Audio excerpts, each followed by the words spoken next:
Dnes o 22. hodine po skončení druhej zmeny zastavia výrobu v závodoch 29.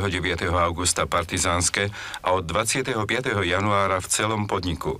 Dôvodom je pretrvávajúca ťaživá ekonomická a finančná situácia, ktorá vznikla najmä v dôsledku neuhradených pohľadávok odberateľov.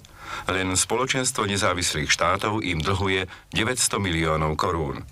Preto Rada riaditeľov schválila rozhodnutie riaditeľa podniku Attilu Maroša zastaviť výrobu od 25.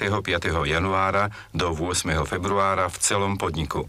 Výnimkou sú závody, ktoré zabezpečujú dodávky pre zahraničných odberateľov.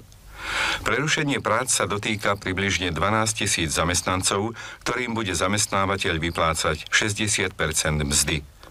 Vedenie štátneho podniku predpokladá, že do termínu opätovného začatia výroby sa na základe doterajších rokovaní so zakladateľom, Ministerstvom hospodárstva a Ministerstvom financií problémy podarí vyriešiť a výrobu v krátkom čase obnoviť.